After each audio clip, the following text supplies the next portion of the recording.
el virus acaba abriéndose camino a día 9, nos hacen una PCR a día 3, otra día 6, otra día 8, damos negativo y nos confiamos y levantamos la cuarentena. En este momento del año yo recomiendo que de verdad todos mantengamos los 10 días de cuarentena, porque a lo mejor todavía no hemos dado positivo o no hemos tenido síntomas y los acabamos dando más adelante.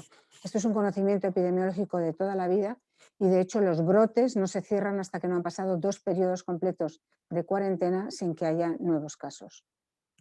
En estos 10 días, que es el periodo establecido de cuarentena, no todo el mundo ha acabado revelando la infección, pero aproximadamente el 95% de las personas sí que lo han hecho.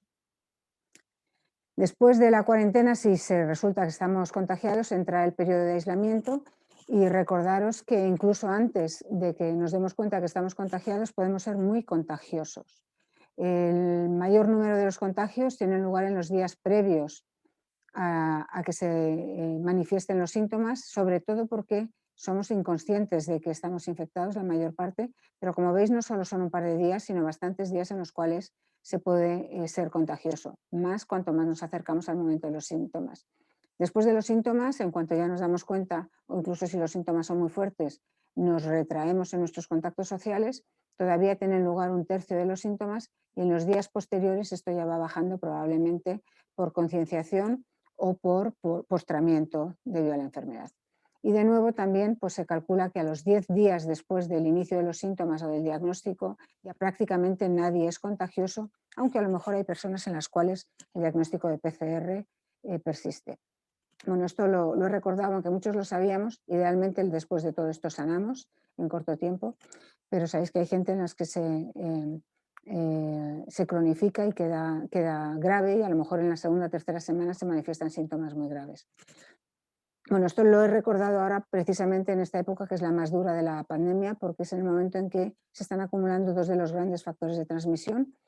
Uno es meternos en interiores en los cuales la transmisión es como 10 veces más eficaz en cuanto a número de personas que contagia cada uno que cuando hacemos la misma actividad en exteriores, porque el virus se acumula, igual que el humo cuando alguien está fumando se acumula en el aire, el virus se acumula en aerosoles y cualquier persona que esté en la habitación, aunque mantenga la distancia de seguridad, si el sitio no está bien ventilado y si se quita la mascarilla o si la mascarilla no ajusta en absoluto, pues puede contagiarse a lo largo de un cierto tiempo. El contagio no es inmediato, no es en un momento. Se dice que se pueden necesitar 5, 10, 15, 20 minutos, dependiendo de no sabemos cuál sea la carga en el aire. Y esa es una de las razones importantes de los contagios. Y la otra razón importante son el muchísimo contacto social, que fue, por ejemplo, la causa de la oleada de verano. Tuvimos mucho contacto con muchas personas distintas y claramente ha sido una causa que ha aumentado en Navidades más de lo que habríamos querido, a pesar de que un porcentaje altísimo de la población ha restringido mucho sus contactos sociales. El origen del virus probablemente venga de un murciélago y se ha podido trazar por el número de mutaciones que hay, que probablemente se haya divergido del virus del murciélago hace unos 40 o 70 años. Es muy probable que haya una especie intermedia porque no se ha descrito que ningún coronavirus sea capaz de saltar directamente de los murciélagos a los seres humanos, pero no está nada identificada, desde luego no son los pangolines. Y este origen de los agentes infecciosos que infectan al ser humano en los animales es lo más frecuente. 2/3 de las infecciones actuales de los seres humanos se sabe, están identificadas que vienen de alguna zoonosis, es decir, de algún animal. Por lo tanto, es lo más normal y además ocurre continuamente. En Asia, en el corazón de Asia, cada par de años ocurre un salto muy mortal de gripe aviar y esto es lo que estábamos esperando. Muy mortal, pero por suerte, muy mortal es un 40 o un 60%. Pero por suerte, estos virus que saltan no han sido capaces de transmitirse muy poquito entre seres humanos. Por lo tanto, sin transmisión entre seres humanos no hay epidemia y se puede controlar controlando las aves y controlando a las personas infectadas de la manera mejor posible sanitariamente. Por lo tanto, desde el conocimiento de los que trabajamos con agentes infecciosos, sabemos que habrá otras pandemias. ¿Cuándo? Ni idea, es cuestión de probabilidades, pero habrá otras. Antes estábamos esperando solo las pandemias de gripe, ahora esperamos más las de coronavirus, puesto que solo en este siglo XX ha habido 3 coronavirus graves para el ser humano, el SARS en 2002-2003, el MERS de Oriente Medio en 2013 y este SARS-2. De gripe aviar las hay cada par de años, o sea que también es muy frecuente. Y ahora, mientras que tradicionalmente el núcleo de origen de las pandemias era el corazón de Asia, ahora empieza a haber pandemias que originan en el corazón de África.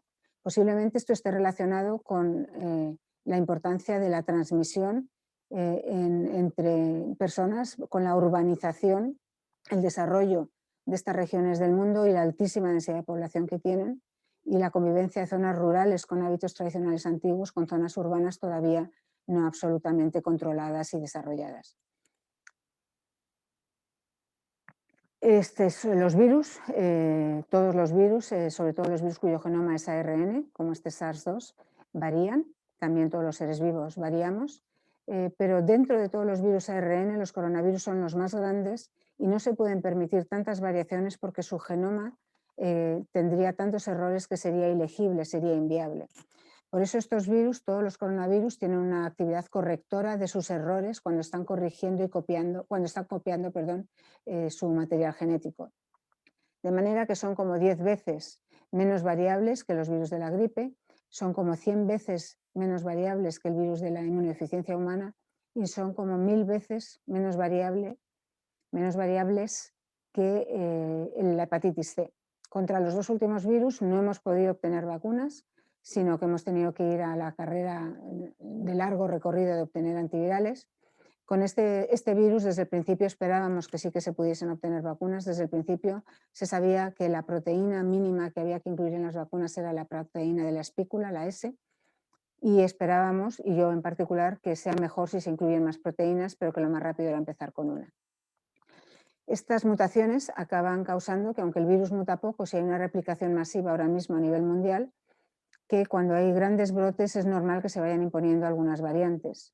En Europa, los que empezamos fuimos los españoles porque en verano no había prácticamente replicación del virus en casi ningún país europeo. Nosotros tuvimos la oleada de verano que empezó con el brote, que fue bastante incontrolable, de los temporeros entre Huesca y Lérida. Allí apareció una nueva variante del virus que no existía durante la primera oleada y que ya divergía de la china que tuvimos en España en la primera oleada y de la europea que se tuvo en todos los demás países de Europa.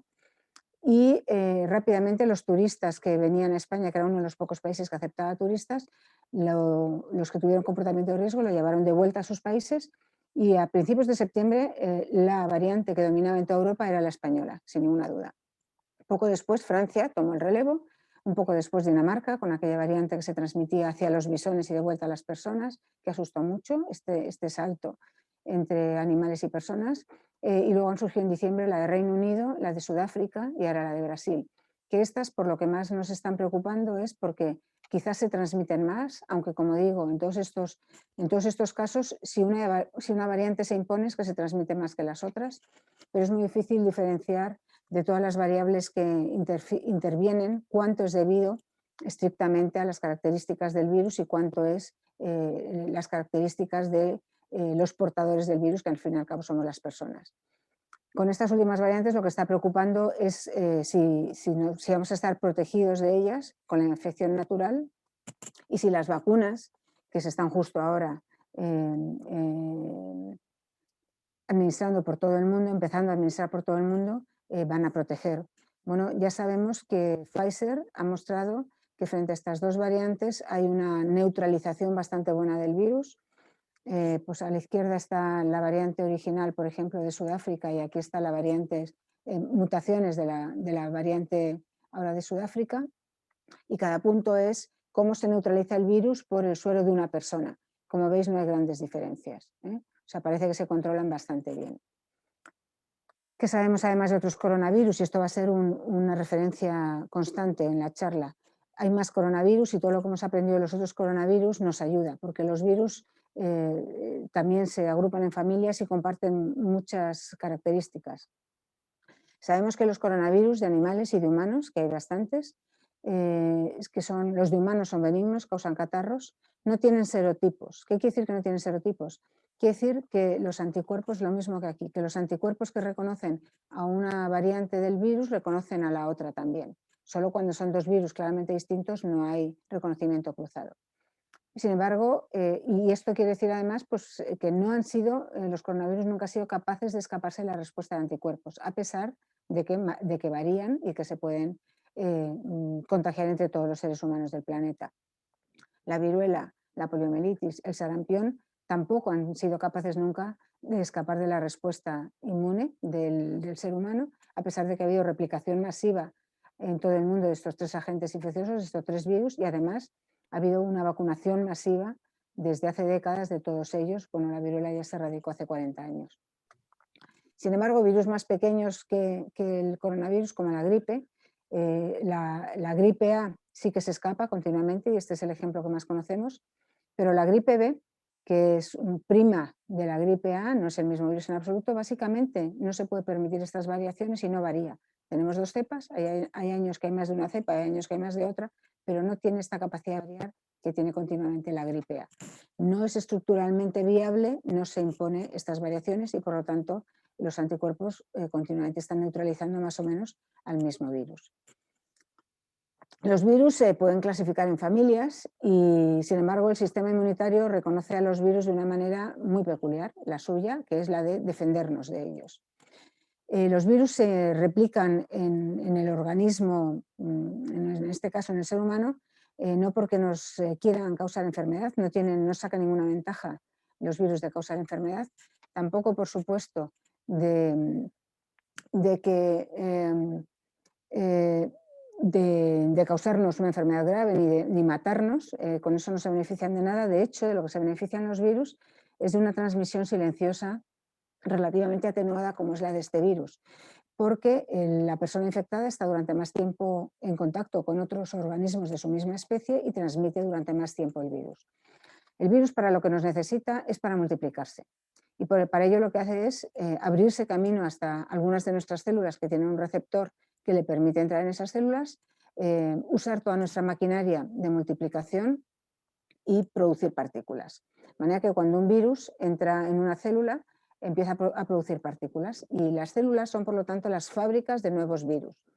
Son, por lo tanto, un sitio bastante peligroso que el sistema inmune, como veremos ahora, se va a encargar de monitorizar. Los virus son capaces de hacer una replicación sostenible, es decir, sin dañar a la célula, o a veces se multiplican tanto que la célula estalla y libera muchas partículas al medio.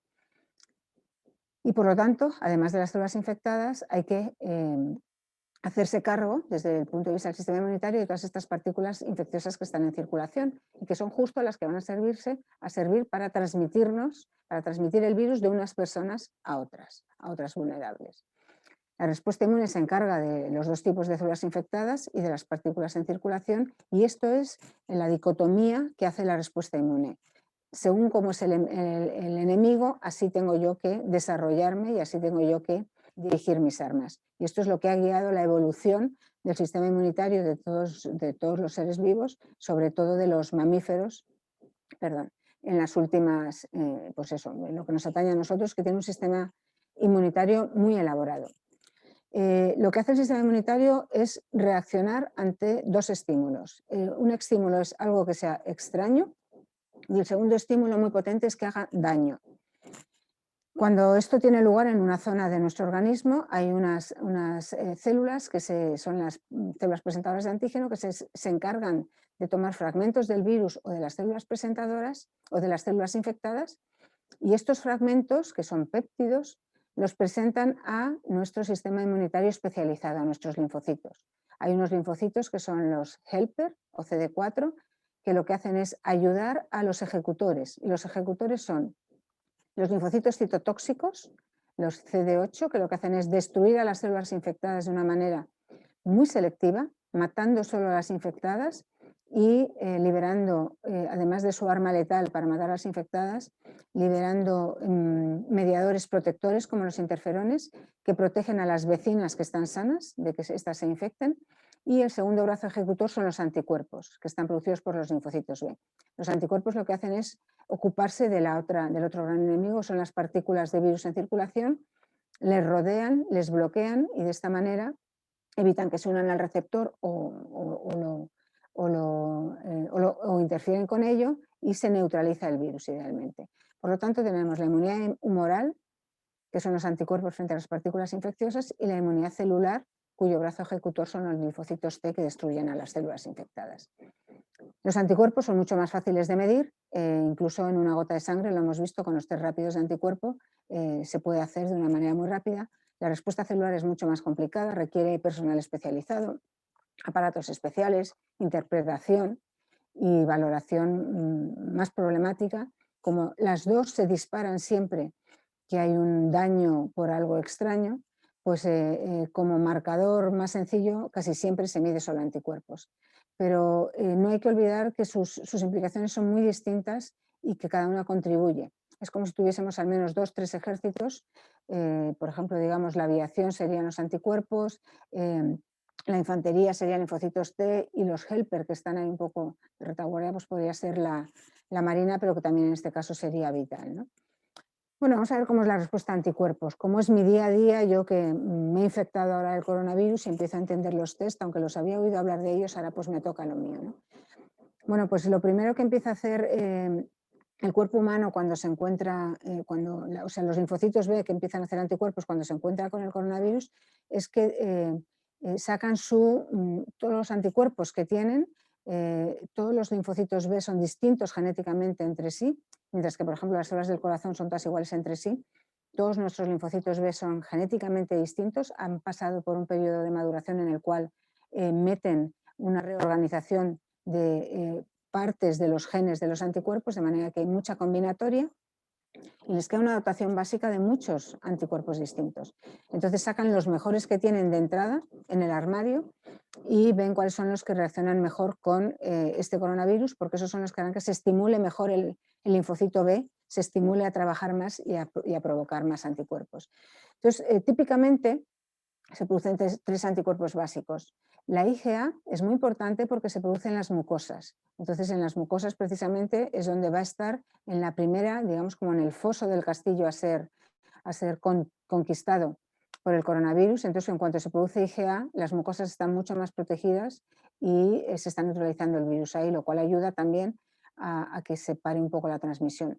Y luego tenemos en todos los sitios del organismo, y se detectan más frecuentemente en sangre porque es más fácil, la IgM, que los libros decían que era la primera que se hace, y efectivamente, porque el linfocito B es la primera que se hace, denota que ahí había un linfocito inexperto que se ha incorporado a la batalla, y después, cuando ya van siendo bien entrenados con la colaboración de la inmunidad celular, la IgG. Sin embargo, los kits de diagnóstico que tenemos son todavía jóvenes, detectan algunos de los anticuerpos, no detectan todos, y hay mucha variación entre los pacientes. Ya la variación intrínseca entre toda la diversidad humana que tenemos ya está de base, pero además los kits también no detectan todo y nos causan más variabilidad. Hasta el punto que hay personas que son más de libro, que primero hacen IgM y más adelante hacen la IgG. Hay personas que las hacen a la vez, las dos, IgM e IgG, y hay personas que hacen primero la IgG o que se les detecta primero la IgG que la IgM. Incluso hay personas a las que no se les detecta ninguno de los anticuerpos, aunque han pasado claramente una infección o han tenido un diagnóstico muy claro.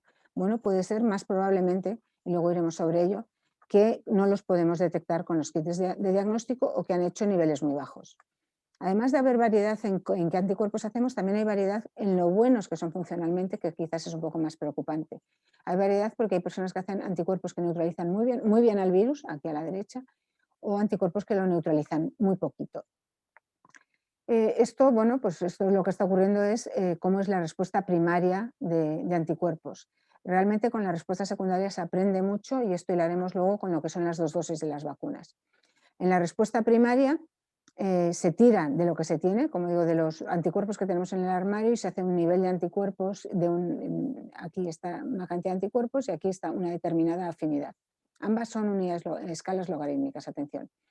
Pero en la segunda exposición al mismo antígeno, que sería una reinfección, una segunda dosis de la vacunación, o primero la vacuna y después una infección, se hacen del orden de 100 veces, por ejemplo, más cantidad de anticuerpos, mucho más potentes, y además como son IgGs, su afinidad es muy superior y puede ser del orden de 50 a 100 veces, por lo tanto su capacidad neutralizante sube. Así que la segunda vez es mucho mejor. La IgM persiste durante mucho más tiempo del que se esperaba y al principio se interpretó como una indicación de una infección activa, pero aquello fue un error. Ya se ha corregido, pero todavía hay personas que están preocupadas por esto. No estéis preocupados, que en TNIGM indica que a lo mejor hace meses o hace semanas tuvo una infección activa, pero no necesariamente persiste ya. Al cabo del tiempo, todo el mundo con una infección clara acaba haciendo IgGs, y sobre todo si se tiene un kit de detección muy bueno. Y quien hace más IgGs es aquel que más las ha necesitado. Aquellas personas en las cuales ha habido más replicación del virus, que han tenido más síntomas graves y han tenido que hacer mayor respuesta de anticuerpos. Tener más respuesta no quiere decir que se haya controlado mejor la infección. Sí quiere decir que tienes más respuesta y que probablemente estés algo más protegido frente a una segunda reinfección, frente a un evento posterior en que te reinfectes. También típico de este virus es que se van perdiendo los anticuerpos. También claramente es típico de kits de diagnóstico muy jóvenes. Si detectan poco, enseguida se pierden. Las personas que tienen menos anticuerpos porque han tenido menos síntomas, menos carga del virus, pues también los pierden antes. Parecía que se perdían en muy poco tiempo. La vida media se ha estimado que puede ser de alrededor de 6 meses. La población española, que es uno de los sitios del mundo en que mejor se ha medido, porque se ha hecho un ensayo de seroprevalencia muy bueno, muy bien diseñado, con una participación espectacular de los voluntarios, perdón, de los voluntarios, no, de las personas seleccionadas para que fuesen representativas, muy representativo y acertando en el momento adecuado de la pandemia para hacerlo, cuando ya no había mucha circulación, pero todavía no había habido casi seronegativización. Entonces, este tiempo medio es lo que se estima que pueden durar los anticuerpos. Hay que saber que esto ocurre con otros agentes infecciosos y esto es intrínseco a la respuesta inmunitaria. La respuesta inmunitaria tiene que activarse cuando tenemos una infección y retirarse cuando esta infección ha sido controlada, porque si no, la sangre se volvería casi sólida con la cantidad de anticuerpos que tendríamos que hacer frente a la cantidad de agentes infecciosos a los que nos estamos enfrentando continuamente y combatiendo con éxito, y que por eso ni nos enteramos de que existen. Y tendríamos el cuerpo lleno de linfocitos que se habrían expandido y que no permitirían que reaccionásemos frente a nuevos. Por lo tanto, esto ocurre. Sin embargo, siempre queda una memoria inmunológica que es muy importante, que es la que nos permite reaccionar. Son los cuerpos de élite que se han formado, los linfocitos B, los linfocitos T, CD4, los helper, los linfocitos T citotóxicos, los otros ejecutores. Entonces, esta memoria queda y en la segunda exposición al antígeno, en la reinfección, en la segunda dosis de la vacuna o en la infección después de estar vacunado, se reactiva esta memoria y produce de nuevo grandes cantidades de los ejecutores, o bien de anticuerpos o bien de linfocitos T activos. Por lo tanto, no es cierto que cuando se pierden los anticuerpos estas personas ya no estén protegidas. Y esto es común a los coronavirus y a otros virus respiratorios. La inmunidad a los agentes respiratorios es eficaz, pero no suele ser óptima. Los otros coronavirus humanos que conocemos que no son mortíferos son los catarrales. Estos coronavirus causan bastantes de los resfriados comunes, pero son muy desconocidos para todos nosotros. Yo no los conocía, en concreto, mira que llevo toda la vida con virus. Y también tienen genes de virulencia, es decir, no son buenos. También tienen sus genes de virulencia porque sin ellos no se habrían abierto camino nunca contra el reto tan tremendo que supone para ellos enfrentarse a un sistema inmunitario de un mamífero. Lo que pasa es que tienen algún gen de virulencia menos de los que tiene el coronavirus 2. En pacientes que tienen un sistema inmune muy comprometido también causa una enfermedad respiratoria grave. ¿Qué ocurre? La diferencia es que frente a esos coronavirus que llevan con nosotros mucho tiempo, todas las personas tenemos una cierta inmunidad. Todas tenemos inmunidad, menos los niños recién nacidos, claramente. Y frente a este coronavirus, nadie teníamos inmunidad. Como comparación, y eso nos despistó desde el principio, frente a las gripes, gripe A ha habido siempre. Siempre hemos tenido inmunidad frente a la gripe A que estaba circulando cuando llegaba una nueva pandemia de gripe A. En la pandemia de gripe A de 1918, gran parte de la población tenía inmunidad frente a la gripe A pesar de lo cual fue muy mortífera. Gran parte de la población, es decir, los más mayores, los que llevaban más tiempo enfrentándose a la vida, se habían enfrentado más tiempo a la gripe A y por lo tanto tenían más inmunidad. Aquellas personas, las personas mayores, no enfermaron con la gripe de 1918, no enfermaron con la gripe A de 2009. Los que enferman típicamente con las gripes A cuando llegan en forma pandémica son los jóvenes. Como tenemos mucha inmunidad frente a los coronavirus, parecen benignos, pero no es que sean benignos ellos, como he dicho, es que nosotros estamos muy fuertes. Y como estamos tan fuertes, en cuanto transmitimos menos el virus en la estación de verano, porque hacemos muchas actividades al exterior, durante el verano no se transmiten igual de bien. Somos nosotros y no el virus que cambia. Nosotros cambiamos en nuestra manera de relacionarnos con otros organismos vulnerables y lo transmitimos menos. Por eso son estacionales. Pero como os digo, dado que solo causan catarros, la inmunidad que tenemos frente a ellos es claramente suficientemente satisfactoria, puesto que nos protege clínicamente, no nos protege la reinfección, pero clínicamente nos protege. Vamos a ver cómo es esto. Aquí hay mucha información, pero fijaros simplemente en las gráficas de la derecha. 4 colores son los 4 coronavirus catarrales que conocemos y aquí están los meses del año. ¿Cómo se transmiten los 4 coronavirus catarrales? Pues hasta mayo aproximadamente los 4 se transmiten muy bien. En mayo ya empieza a decaer la transmisión y cuando hay menos transmisiones en los meses de verano. Luego, en cuanto empieza el frío, vuelven a transmitirse. Y este coronavirus probablemente, cuando ya todos tengamos inmunidad bien por la vacuna o por la inmunidad natural, se comporte como algo parecido a esto. Por ahora, lo que ha primado mucho es la cantidad de organismos vulnerables que tenía para transmitirse unos a otros. Sabéis que la población española, a finales de noviembre, el 10% de la población española había pasado la infección porque tenía anticuerpos, por lo tanto todavía un 90% queda vulnerable. Ahora seremos unos pocos menos, 80 y tantos por ciento, pero todavía hay demasiados vulnerables. ¿Qué ocurre con los otros coronavirus? Bueno, pues que entre reinfecciones pasan alrededor de 2 a 4 años entre que una misma persona se reinfecta con el mismo coronavirus y tiene algunos síntomas.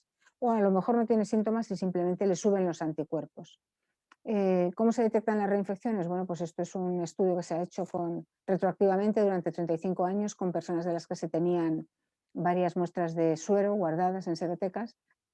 Se ha visto que a lo largo del tiempo, si esta es la línea basal de anticuerpos que tenías el primer día del que hay la primera muestra de suero, luego va cayendo la cantidad de anticuerpos con el tiempo, pero hay unas pocas personas, las que están aquí arriba, en el que hay un refuerzo de la cantidad de anticuerpos. Estas son las que se supone que el refuerzo ha sido por la reinfección, ¿no? Y de aquí se han calculado estos datos.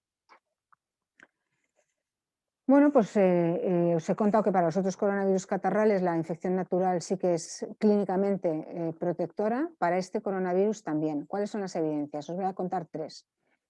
Una es la evidencia de 100 millones ya de personas que han pasado la infección con diagnóstico claro, probablemente sean 10 veces más o 20 veces más. Pues en esta situación hay muy pocos casos de reinfección que se han descrito y normalmente son benignas. El segundo caso con menos evidencia los tendría que reordenar, en realidad es este de aquí abajo. En uno de los ensayos clínicos de una de las vacunas, si nos fijamos solo en el grupo de placebo, es decir, las personas que no están vacunadas, solo las que estaban de placebo, pues había algunas personas que estaban infectadas previamente, aunque se intentó excluirlas, no se logró excluir. Había muy pocas personas que estaban infectadas previamente y se ha podido ver que en los 4 meses que ha durado este ensayo clínico, en el grupo placebo había algunas reinfecciones. Bueno, han calculado que en estos 4 meses hay alrededor de un 0,3% de reinfecciones con los síntomas muy, muy benignos y se puede calcular una protección alrededor del 99% conferida por la infección natural frente a la reinfección. Son pocos datos, por lo tanto los datos son poco sólidos. Y luego ha habido un ensayo en Reino Unido que lo han hecho muy sistemáticamente porque han ido haciendo el diagnóstico continuamente a todas las personas implicadas. Es el ensayo SIREN. Entonces, esto es lo que han hecho ha sido coger a decenas de miles de personas y desde el principio les han ido midiendo anticuerpos y PCR, anticuerpos, PCR y síntomas. Y esto lo han seguido durante 5 meses en Reino Unido. Lo que han encontrado es que protección frente a PCR es alrededor de un 70%, pero hay mucha gente de estos que se reinfectan que no tienen síntomas. Es mucho más frecuente no tener síntomas en las reinfecciones, de manera que han visto que la infección natural protege alrededor de un 90% clínicamente, es decir, protege un 90% de la reinfección con síntomas. Insisto, síntomas benignos. Por lo tanto, la respuesta es claramente sí. El porcentaje de reinfección es muy bajo, pero hay que tener en cuenta que el porcentaje de infecciones también es muy bajo en la población. es tremendo el impacto que tiene en la sociedad, pero por suerte en estos 5 meses en Reino Unido, en una época muy dura, 1 de cada 50 personas acabó contagiada en 5 meses. Como veis, la reinfección no es muy distinto, es como, pues como 3 veces menos, ¿no? Un 70% de protección. O sea que la reinfección ocurre.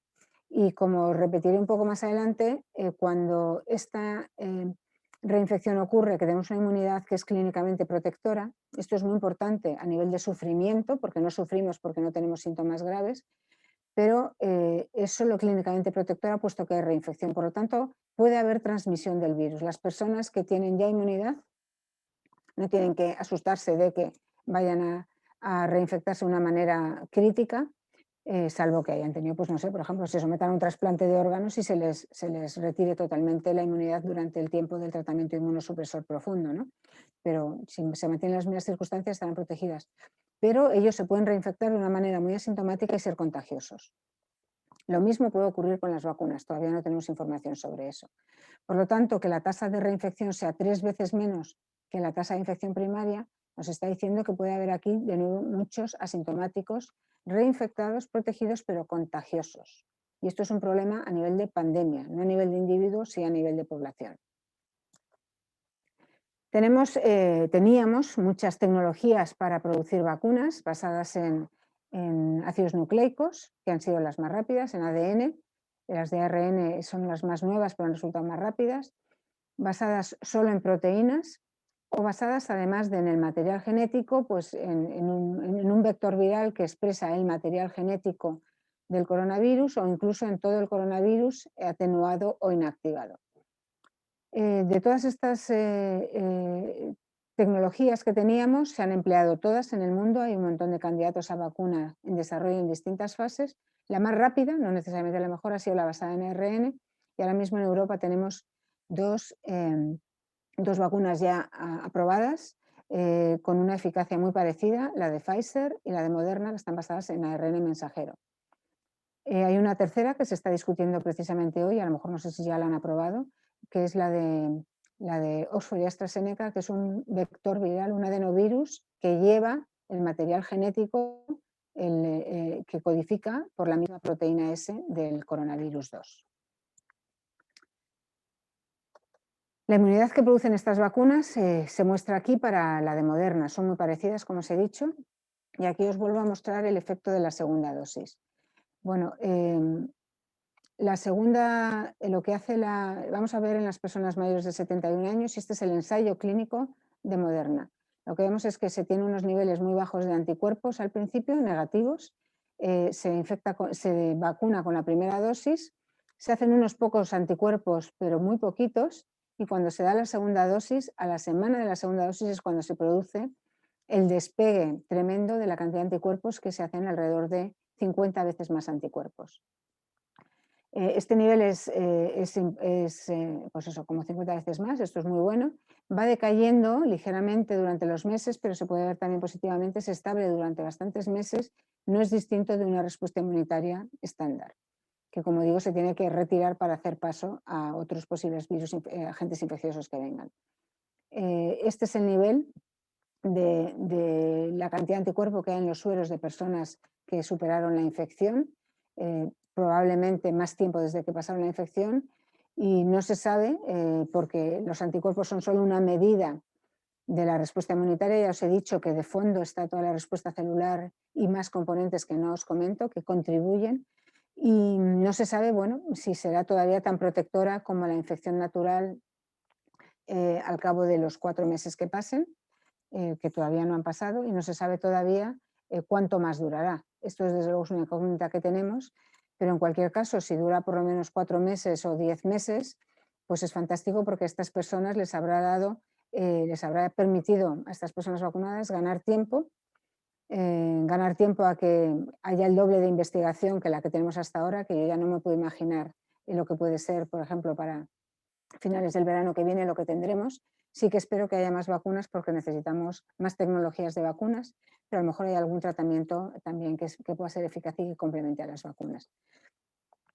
Necesitamos más vacunas porque no nos podemos fiar a una sola tecnología, necesitamos más vacunas porque a veces hay fallo en en el suministro necesitamos más vacunas porque necesitaremos para distintos grupos de población, para distintos modos de conservación, claramente.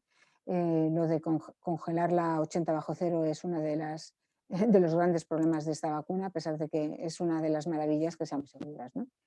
Bueno, pues esto seguirá avanzando. Entonces, aunque solo durase una temporada, sería bueno, pero no hay nada que indique que vaya a durar poco, ¿eh? Y bueno, los anticuerpos parece que pueden ser por lo menos tan buenos o algo mejores que los que induce la infección natural en un conjunto de personas infectadas de una manera muy diversa, pero es que las vacunas a veces son mejores que la propia naturaleza. ¿Cómo pueden ser mejores? Bueno, pues si en una vacuna no solo se pone un único antígeno, sino que se ponen varias proteínas del virus, que en ninguna de las primeras vacunas están incluidas varias proteínas, se estimulará de una manera más amplia todo nuestro sistema inmunitario. No solo todas las armas de nuestro ejército, tierra, mar y aire, sino también un número más amplio de linfocitos B y T, porque tendrán más posibles antígenos a los que reconocer. Además, los virus necesariamente tienen que tener este tipo de genes de virulencia para lograr abrirse camino en un sistema inmunitario tan potente como el de los mamíferos, y en las vacunas, por supuesto, se eliminan estos genes de virulencia. De manera que las vacunas pueden ser mejores que la naturaleza, con un poco de buena suerte y además con un poco de inteligencia y basadas en la investigación, claramente, ¿no? Con un buen diseño. Por ejemplo, que las vacunas sean claramente muchísimo mejores que la naturaleza se ha logrado con el tétanos o con las bacterias encapsuladas, como por ejemplo con el neumococo, ¿no? Que causa neumonía, sepsis y otitis. Y además de poder ser mejores las vacunas, o por lo menos iguales que la infección natural, normalmente no, siempre tienen que ser mucho más seguras. En el caso de las vacunas del sarampión, que se tienen ya investigadas desde hace muchas décadas, se sabe que las vacunas son 1000 veces más seguras que la infección natural por sarampión. La infección natural por sarampión causa una mortandad de 1 en 1000 personas, que también se puede decir de 1000 personas mueren por cada millón de personas infectadas, normalmente son niños o jóvenes, 1000 de cada millón. Sin embargo, la vacuna del sarampión nunca causa mortandad y causa una complicación grave, que es una encefalitis, en 1 de cada millón. O sea que la diferencia es entre 1 o 1000 veces, por lo tanto, merecen mucho la pena. Con otras vacunas, el perfil de seguridad de beneficio respecto a riesgos es incluso mayor, incluso 10.000 veces. No sabemos todavía cuánto será de mejor para el coronavirus, en el que el riesgo es una mortalidad de un 1%, que es superior a la del sarampión actualmente. La respuesta celular. Os he contado mucho los anticuerpos frente a la infección, frente a las vacunas. ¿Cómo es la inmunidad celular? Bueno, pues se detectó desde muy al principio de la pandemia, en las primeras semanas prácticamente se detectaron ya que había una buena memoria de linfocitos T, que eran además una memoria de la calidad adecuada, tal y como conocemos nosotros, que es la buena inmunidad, que es un tipo de respuesta helper, que es más eficaz y menos inflamatoria. En las personas que tenían más inflamación, la memoria es más de tipo inflamatoria, que es la helper 2, y coincidía con las personas que tienen más inflamación y que eso es lo que le causa la gravedad. Más inflamación no solo en pulmones, sino en distintos órganos. Y también tenían una buena memoria de linfocitos CD8. O sea, esto lo sabemos desde el principio. Los linfocitos B de memoria se han visto ahora también, hace no tanto, hace un par de meses. No solo en las personas infectadas hay memoria de linfocitos T, también perfectamente en las personas vacunadas, por ahora con todas las vacunas que se han visto. Sean de virus inactivado, como la china, de vectores virales, como la rusa o la británica, de RNA, etcétera, en todas ellas. La inmunidad celular tiene una característica, y es que aunque es muy difícil de detectar, es más sensible. Aquí tenemos el caso de personas, las mismas personas a la izquierda y a la derecha. Aquí se mide cuántas han hecho anticuerpos y se ve que las personas que han tenido una COVID suave, los verdes, o grave, los rojos, tienen la mayoría de ellos anticuerpos, pero convivientes con ellos durante la etapa de confinamiento tremenda de primavera, y esto es en Suecia, pues solo algunos de ellos, un 60%, tenían anticuerpos. Sin embargo, cuando en estas personas se les mira la respuesta celular que tienen, lo que se ve es que prácticamente todas, además de tener anticuerpos, tienen respuesta celular. Es decir, la medición de anticuerpos, como os decía antes, con los kits actuales, es todavía joven en la tecnología y todavía no detecta a todos. La respuesta celular es más, la medición de la respuesta celular es más sólida y detecta en alrededor de 40% más personas. ¿Qué quiere decir esto? Pues que en lugar de quedar 90% o 80 y tantos por ciento vulnerables al virus, a lo mejor quedamos 80 y pocos por ciento, pero en cualquier caso quedamos muchos. O sea que esto no añade mucho a nuestra seguridad como población. ¿Qué sabemos de cuánto puede durar esta inmunidad? Pues solo sabemos qué meses, pero se han hecho estudios con el primo de este coronavirus, el SARS-1, que entonces no se llamaba ni 1, claro, que causó la epidemia de 2002-2003 y por lo menos dura desde entonces. Esta respuesta inmunocelular dura por lo menos 17 años para que la midamos los inmunólogos, pero no se sabe si ahora mismo sería muy protectora o no, porque ahora mismo este virus ya se eliminó, no existe, por lo tanto no tenemos esa información. Pero bueno, estar ahí está, y está claro que si se volviese a infectar estas personas, se reactivaría y contribuiría a la protección. Por lo tanto, la respuesta inmunitaria parece que nos está dando buenas noticias. Este virus no es ni de lejos un SIDA, no es un virus que cause una inmunodeficiencia en absoluto. En la batalla entre este virus y el sistema inmunitario, gana el sistema inmunitario. Además, ahora en enero se ha estudiado muy a fondo, más a fondo que ninguna otra infección viral, cómo es la respuesta, se ha hecho el seguimiento de casi 200 personas durante muchos puntos temporales desde que se infectaron, y se ve que cada persona reconoce muchos epítopos de distintas proteínas del virus, hasta el punto de que la respuesta celular, los linfocitos CD4 y CD8, los helper y los citotóxicos, son capaces de reconocer entre 15 y 20 epítopos distintos en cada persona. Son distintos en cada persona porque esto tiene el reconocimiento por los antígenos de histocompatibilidad. Son distintos en cada persona, que es muy bueno para la especie, pero además es que esto quiere decir que va a ser muy difícil escaparse de la respuesta inmunocelular. Por mucho que el virus varíe, tendría que generarse una variante que generase a la vez 10, 15, 20 variaciones justo en los epítopos, que todavía fuese viable, y entonces sí que se podría escapar de la respuesta inmunocelular. Por lo tanto, la respuesta inmunocelular es muy sólida, va a zonas más conservadas. La respuesta humoral, para ser eficaz y neutralizar, tiene que ir sobre todo a la parte del virus que interacciona con el receptor de la célula a la que va a infectar. Entonces tiene una diana muy pequeñita y por lo tanto es más fácil escaparse de que un anticuerpo reaccione ahí. Aún así, este coronavirus todavía no se está escapando, pero de lo que no se va a escapar es de la respuesta celular que se ha inducido a la vez en la infección natural. Por eso yo insisto en que es muy importante que las vacunas también sean lo más amplias posible, con el mayor número de proteínas que se permita, que se pueda, para que haya una amplia respuesta celular que contribuya a que no pueda haber escape de la vacuna. Dos puntos importantes también de esta respuesta inmune, que como os he dicho gana al virus, es que conviene que participen todos los ejércitos, tierra, mar y aire, que dicho de una manera más técnica es que lo que confiere la protección es la coordinación de toda la inmunidad adaptativa, la inmunidad muy específica, la colaboración de los linfocitos citotóxicos, de los helper y de los anticuerpos. Esto es lo que lleva a una muy buena inmunidad. La edad es un factor de riesgo, lo sabemos todos, y una parte importante del problema de la edad es la inmunidad que va decayendo con el tiempo.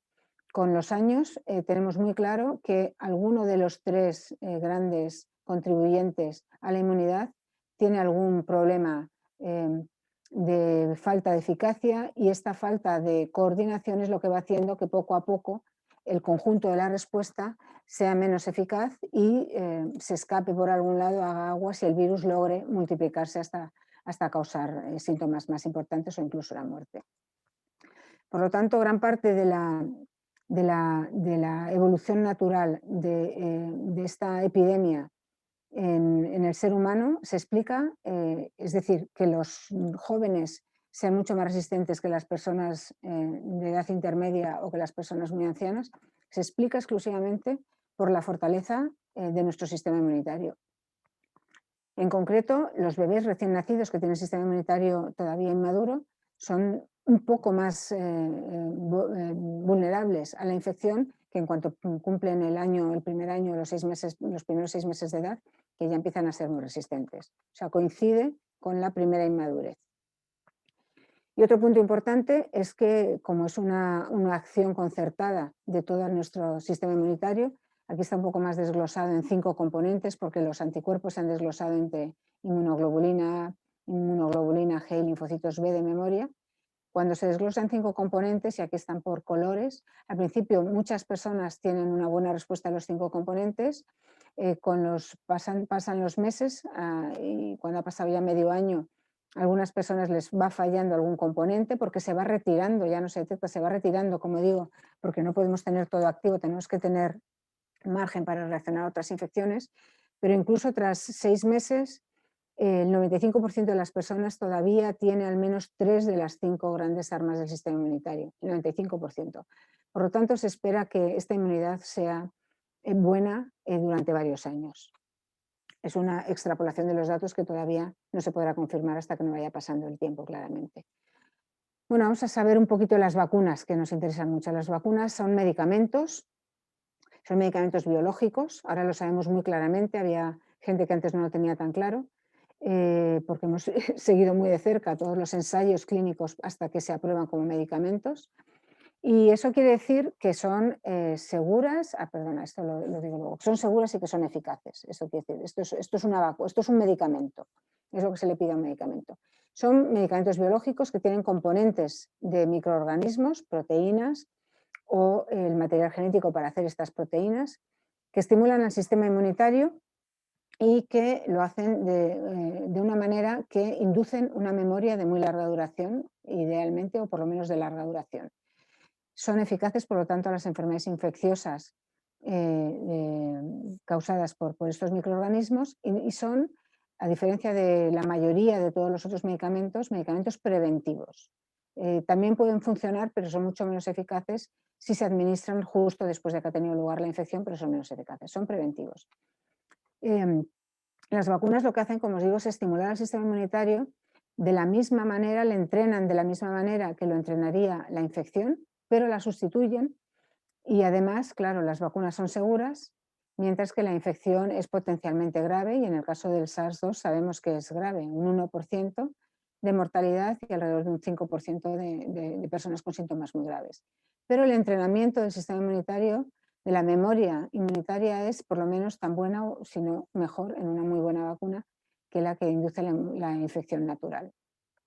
Por lo tanto, son eficaces con mucho menos riesgo. Como están basadas en la memoria inmunitaria, que es altamente selectiva, altamente específica, reconocen una zona de la proteína o reconocen un péptido que está presentado en las células infectadas, las vacunas solo protegen frente a la infección para la que se han sido preparadas.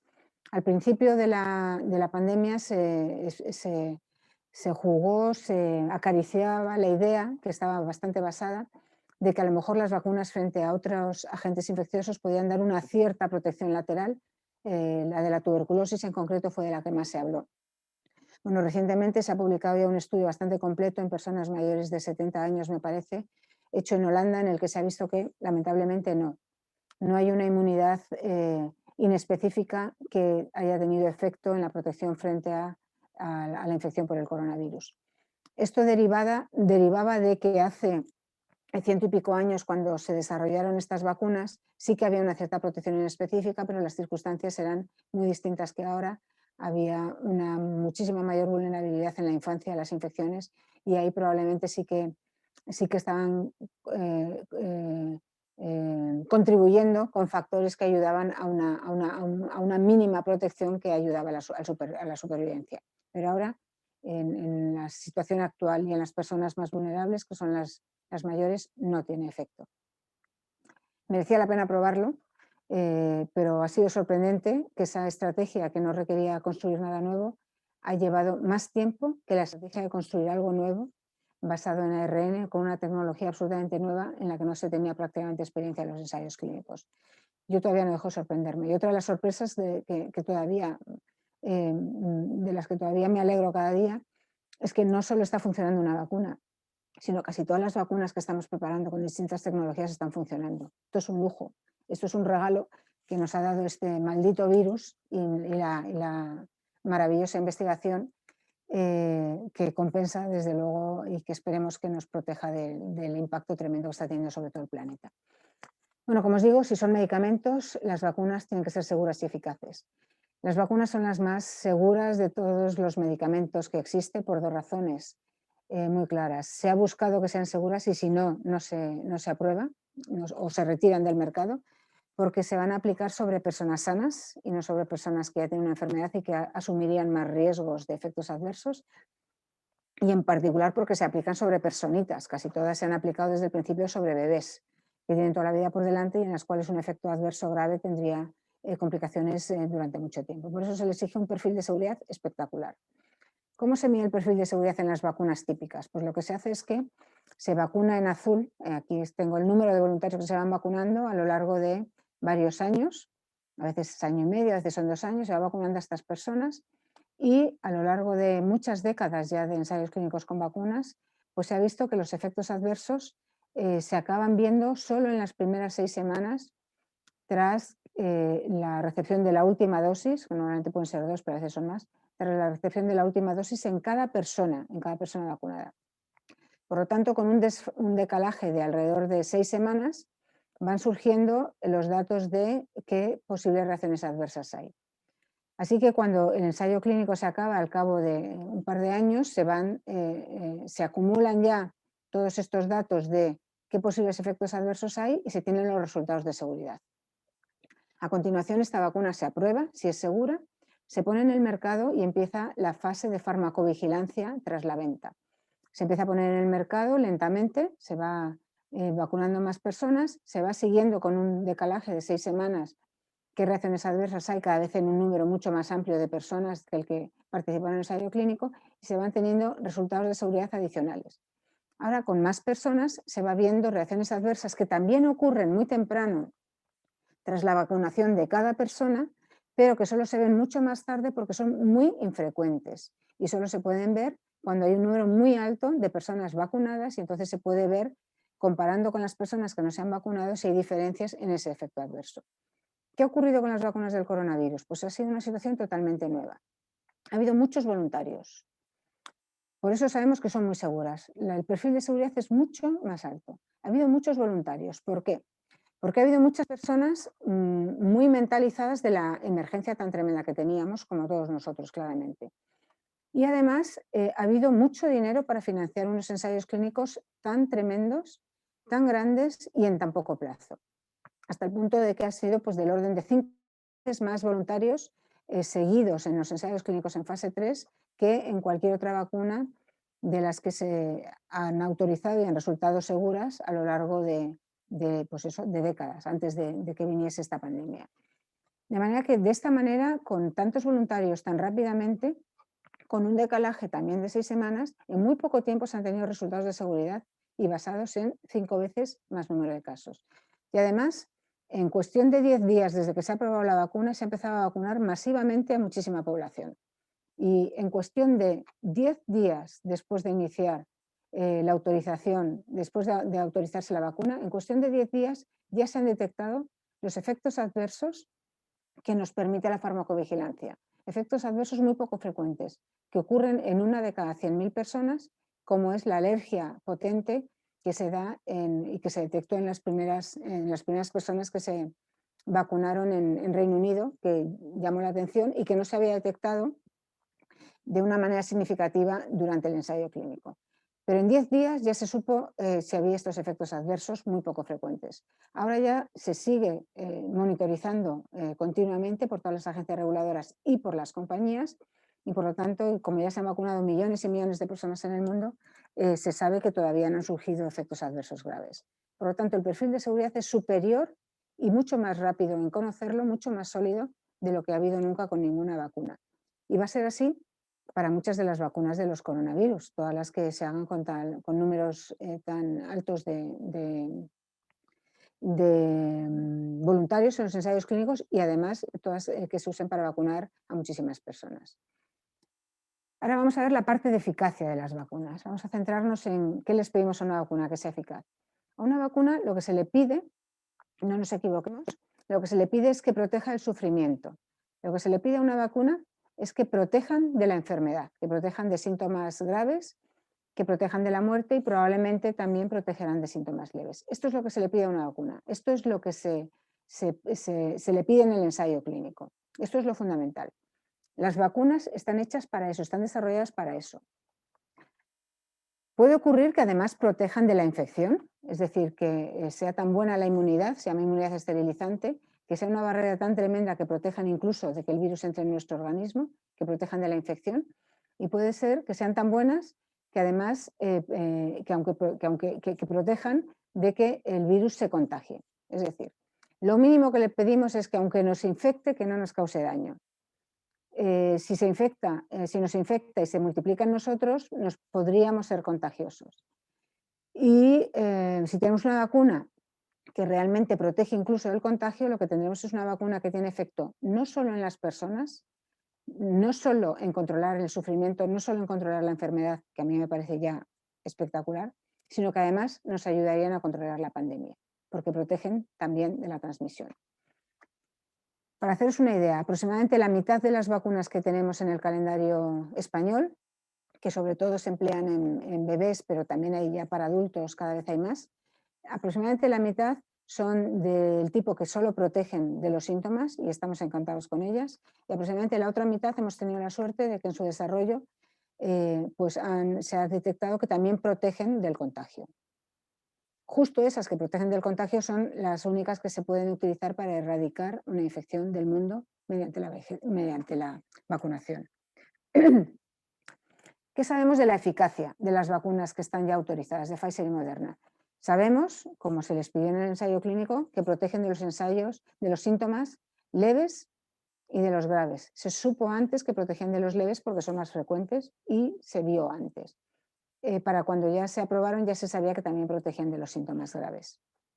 Esto es importante porque los síntomas leves y los síntomas graves con esta enfermedad no tienen el mismo mecanismo. Los síntomas leves son causados por la infección directa de las células de las mucosas respiratorias, respiratorio y del tracto respiratorio inferior de los pulmones, mientras que los síntomas graves son un efecto secundario de que persiste la inflamación que se tenía que haber retirado tras los primeros 2 días que hace falta una inflamación para disparar toda la respuesta inmunitaria, se tenía que haber retirado. Esta inflamación persiste, se puede concentrar en distintos órganos de nuestro organismo y causar los síntomas graves. Entonces, siendo 2 mecanismos distintos, pues podríamos tener la mala suerte como tenemos con las vacunas de la tuberculosis, que protegen de unos síntomas sí y de otros no, y que esa es la razón de que no se empleen en España, porque no protegen de la tuberculosis pulmonar, que es la que hay en España. Podríamos haber tenido esa mala suerte, no la hemos tenido. Protegen de síntomas leves y graves, y esto ya lo sabemos. Como la muerte es una causa directa de los síntomas graves, es muy probable que sepamos, en cuanto se analicen los datos, que protegen de la muerte. Eso se tiene que empezar a ver en cuanto avancen las campañas de vacunación y sabemos que desde que hay personas infectadas hasta que se detecta la mortalidad hay un decalaje de 2 semanas. Bueno, pues eso lo empezaremos a saber cualquier día. Quizás sabremos más adelante si protegen de la infección que no causa síntomas. Esto lo han prometido las compañías para enero, pero yo todavía no he visto los datos. No es justo lo que más necesitamos, proteger de la infección sin síntomas. Lo que sí que necesitamos saber, y esto para mí es importantísimo, es saber si protegen del contagio. Porque si protegen del contagio será cuando por cada persona vacunada estaremos además protegiendo a la sociedad, estaremos controlando la pandemia. Sin embargo, si las personas vacunadas no están nada protegidas del contagio, si contagian igual de bien cuando se reinfectan, lo que iremos teniendo es cada vez más personas que no tienen síntomas, fantástico, pero que si se reinfectan podrán contagiar. Es decir, tenemos cada vez más personas contagiosas, asintomáticas, que ya sabemos que eso es uno de los problemas de esta pandemia. Entonces, mientras no tengamos a todos vacunados, estaremos pasando por una etapa dura de la pandemia. Por lo tanto, para mí es vital saber si estas vacunas protegen o no del contagio. Y la diferencia es que con ellas podamos tener o no inmunidad colectiva. Se habla ahora mucho de la inmunidad colectiva, pero hasta que no sepamos esta característica de las vacunas y de las que vienen, no podremos hablar de la inmunidad colectiva. Y por eso yo acabo la charla aquí con bueno, me queda una diapo de todo lo que no sabemos. con la duda de si es posible actualmente la inmunidad colectiva para el SARS-CoV-2. No lo sabemos realmente todavía. Es un número que se puede calcular teóricamente en base a la capacidad de transmisión que tiene el virus. Para un virus como el sarampión, que se transmite muchísimo, hace falta una vacunación del 95% de la población, prácticamente de todos. Para los que se transmiten menos eficazmente, como el coronavirus 2, se calcula que con una vacuna que protegiese del contacto, bastaría con vacunar a un 60-70%. Expreso, con una vacuna que protegiese del contagio, ¿eh? Eso es importante. Bueno, ¿qué nos queda por saber? Pues nos queda por saber sobre todo cuál es la duración de la memoria protectora clínicamente, la protección global, tanto por la infección natural como por las vacunas, una tras otra de las vacunas. Queremos saber cuáles son los correlatos de protección. Sabemos que si tenemos a todo nuestro sistema inmunitario activado es mejor, pero queremos saber cuáles son la contribución de la respuesta humoral y celular para hacer las mejores vacunas, porque todavía estamos esperando a generaciones nuevas de vacunas que sean mejores, y esto ha ocurrido con muchas enfermedades infecciosas, que a lo largo de los años se van desarrollando mejores vacunas, y probablemente esto ocurra a lo largo de los meses con este coronavirus, y qué cantidad de estas respuestas necesitaremos para que sean protectoras. Y lo que os digo, para mí es muy importante saber si cuando hay una reinfección, una infección del vacunado, cuando hay un fallo vacunal que se llama, si es contagiosa la persona que se ha infectado. Y esto es todo. Muchas gracias.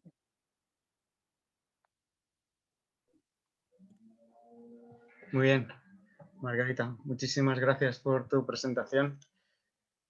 Antes de empezar la ronda de preguntas, quería agradecerte la presentación, que muchas veces hay que luchar contra la desinformación de los medios de comunicación, y volver a retomar el lenguaje científico en este aspecto, la verdad es que nos da mucha tranquilidad, y además nos reafirma nuestro trabajo diario como científicos.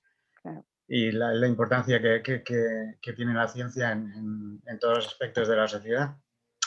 Y bueno, la verdad es que ha habido una avalancha de preguntas. No sé si nos va a dar tiempo a contestar todas. Yo te voy a ir transmitiendo un poco las que han ido surgiendo a lo largo de la presentación, y cuando se nos vaya haciendo más tarde, ya retomamos, evaluamos las posibles preguntas que queden. A ver, empezamos con la primera, que nos hace Amparo López, que pregunta ¿de qué depende la carga viral? ¿De lo expuesto que estás o de cómo se replica el virus en cada persona? No lo sabemos. Es muy interesante. Desde luego depende del momento después de la infección. Primero sube y luego baja, pero probablemente con cuánto nos hemos infectado sea también importante. Y tampoco sabemos si es importante si penetra hasta el fondo de los pulmones o se queda más superficial. Realmente todavía no lo sabemos. Es una de las cosas más difíciles de saber en todas las enfermedades infecciosas, y a lo mejor con esta lo acabamos sabiendo porque estamos investigando muchísimo y sería importante. Pero no lo sabemos realmente. Obviamente, si hay una defensa muy potente, cuando empieza a subir el virus, si le controlamos antes, empezará a bajar antes y no llegaremos a cargas virales tan altas. Vale, otra pregunta de Pepe Coy es: ¿se conoce algún tipo de alimento, bebida, que a una persona con infección activa le refuerce o debilite su sistema inmune hasta que pueda influir en la evolución de la respuesta inmune al virus?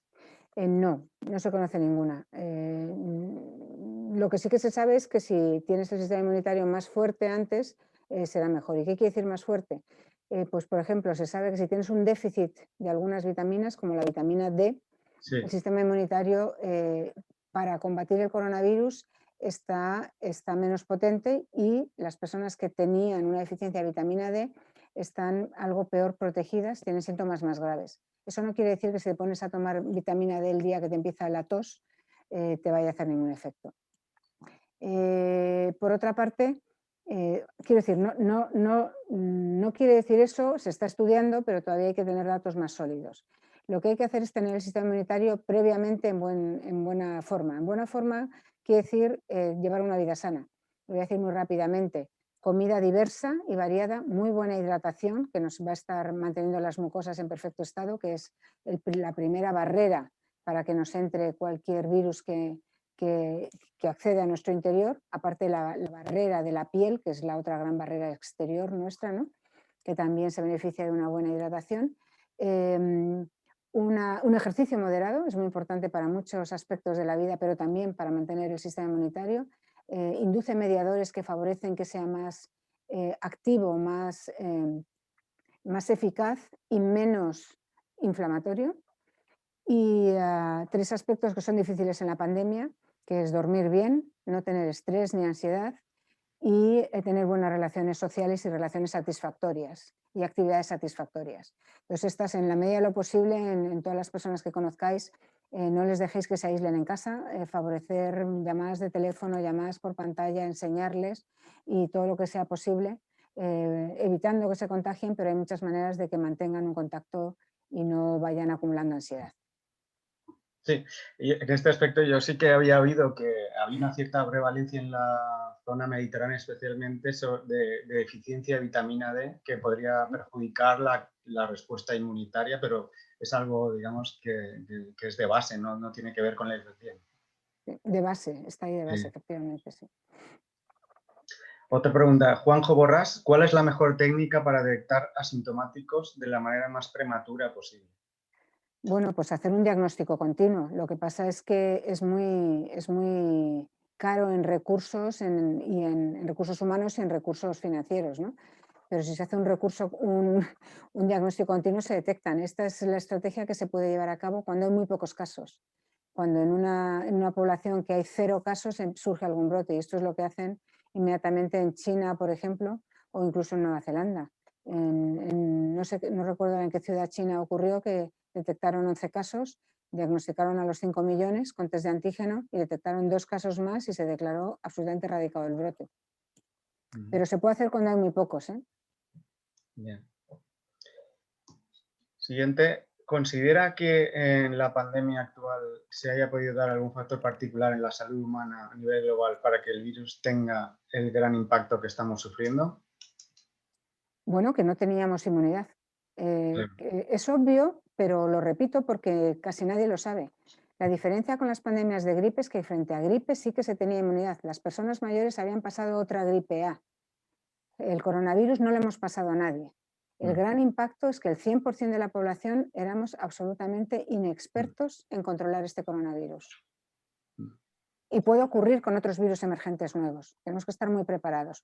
Os animo a que os hagáis inmunólogos para que entre todos aprendamos mucho más de la inmunidad. Sí. Lo que hace que un virus se convierta en pandémico o un agente infeccioso es que se transmita bien y que no tengamos inmunidad. Son los 2 factores mínimos necesarios. Claro. A ver, Adolfo de Azcárraga nos pregunta, ¿podrían los retrasos actuales en recibir la segunda dosis de la vacuna generar, entre tanto, alguna resistencia en el SARS-CoV-2 que haría ineficaz la segunda dosis si llega demasiado tarde?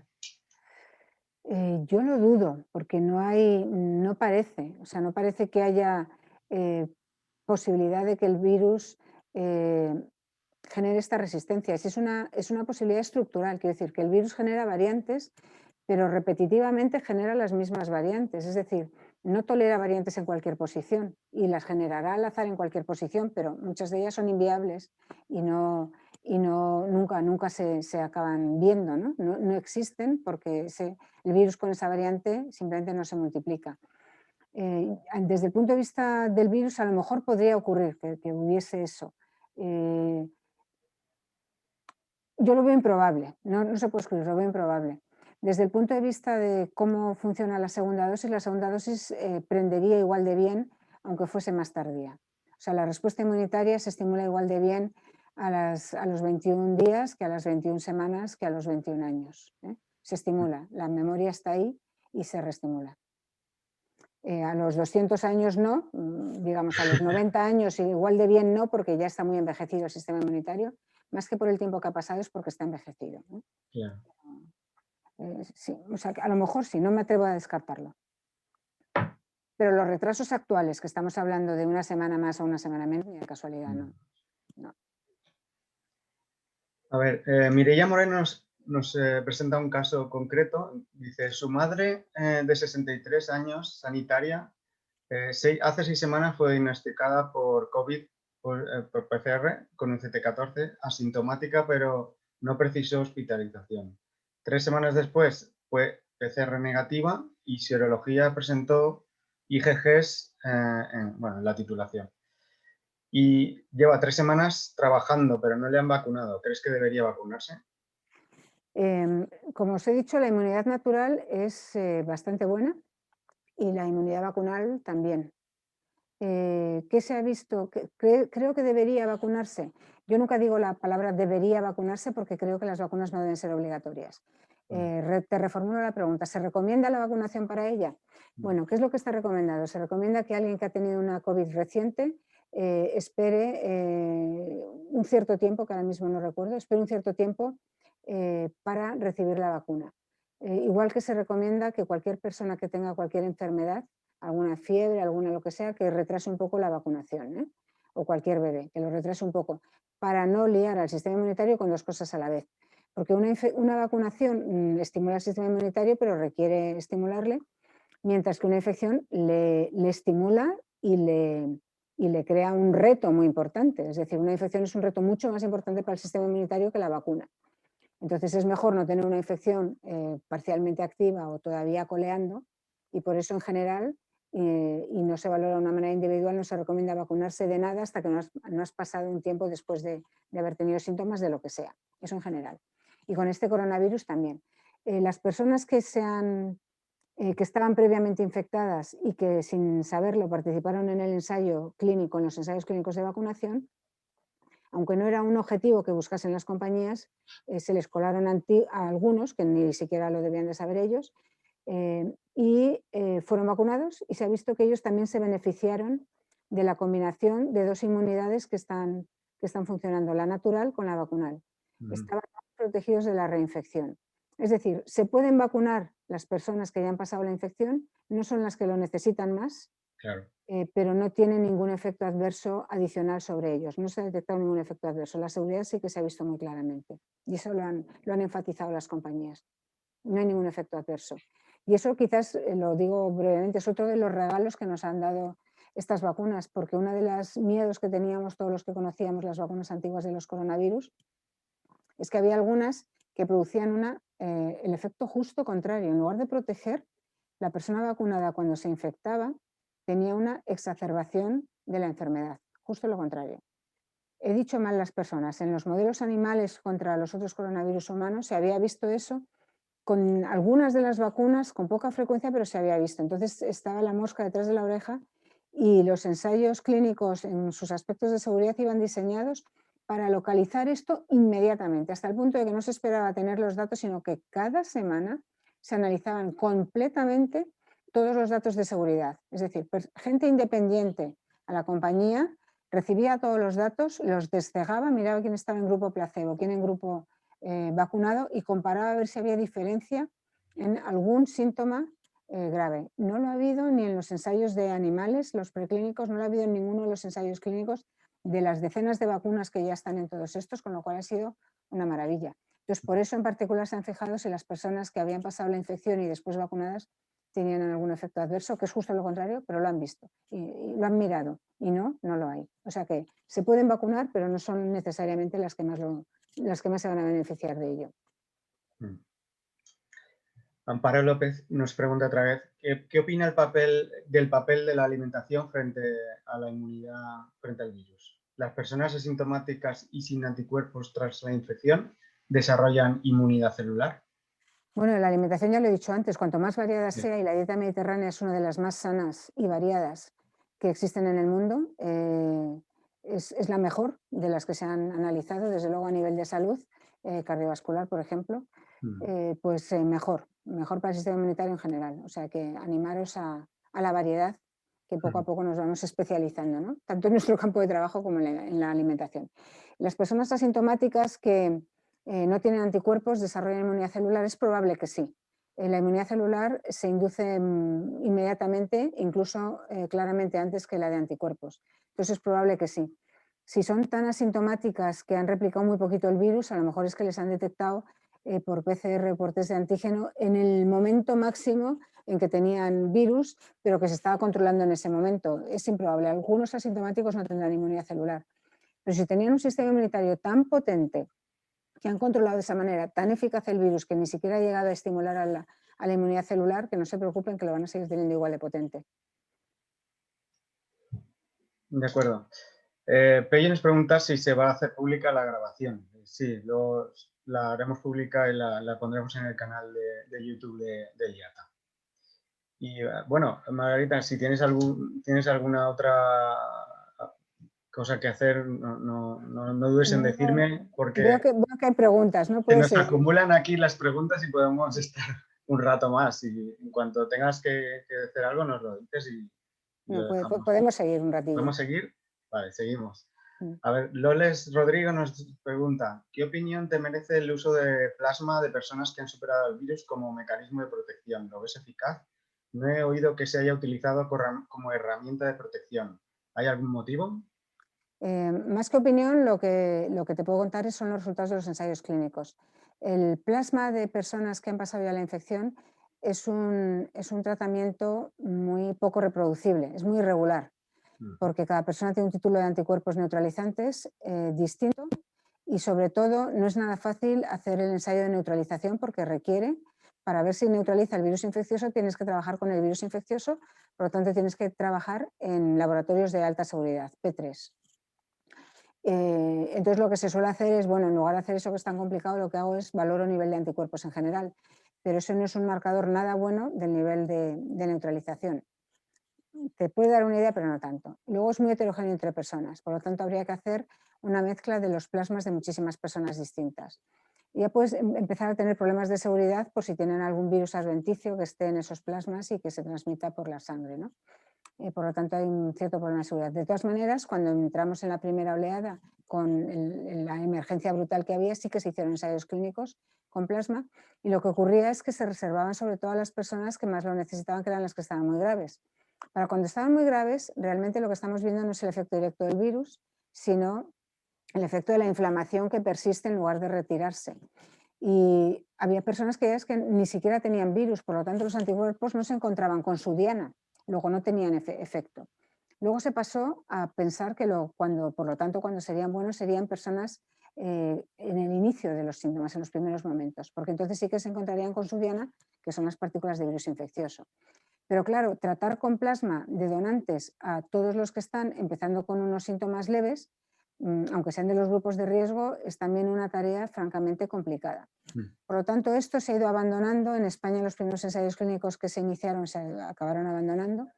Incluso a los pacientes graves ya tenían sus propios anticuerpos cuando se les daba y no les estaban controlando la inflamación porque es que ya no tenían el virus, habían eliminado el virus y quedaba la inflamación. La evolución de esto son medicamentos que son anticuerpos monoclonales controlados, surgidos de la investigación, mezcla de anticuerpos, de varios anticuerpos neutralizantes para evitar que el virus con alguna mutación se pueda escapar, dirigidos a distintas zonas pero muy cercanas a la zona de unión al receptor, incluyendo la propia zona de unión del receptor, para que al ir a distintas áreas o parcialmente solapantes, pero no exactamente la misma, pues puedan complementarse uno a otro. Y eso sí que son medicamentos que están en desarrollo. Todavía son medicamentos muy caros porque es producción de proteínas, los anticuerpos son proteínas y son más caros si hace falta una cantidad superior, hace falta bastante cantidad, más que las que se administra una vacuna basada en proteínas que se administra por inyección intramuscular. Y solo se dan una vez, efectivamente, en personas con pocos síntomas y de alto riesgo. Por ejemplo, se le dieron a Trump cuando todavía estaba en investigación. No se sabe si tuvieron efecto o no. Y se prevén, por eso, para personas de alto riesgo de desarrollar una enfermedad muy grave y hay que darlos en el inicio de los síntomas. Muy bien. Pues muy aclaratorio, la verdad. Sonia nos pregunta si se sabe si hay inmunidad cruzada del SARS con otros coronavirus. Ya lo has contestado, ¿no? No, con otros no, la inmunidad cruzada no la he contestado, no. Hay inmunidad cruzada, a verla hayla, pero no contribuye a la protección. De hecho, en este último estudio que he presentado de enero de este año, en Science del grupo de California, que han analizado a casi 200 personas, les han hecho un seguimiento en distintos puntos después de la infección. Lo que han visto es que sí, algunas de esas personas tenían linfocitos y anticuerpos que reconocían a los coronavirus catarrales, pero que los linfocitos de memoria que se desarrollan, que en cada persona reconocen como a 15 o 20 epítopos, esos linfocitos de memoria en general son no frente a los epítopos que dan reacción cruzada.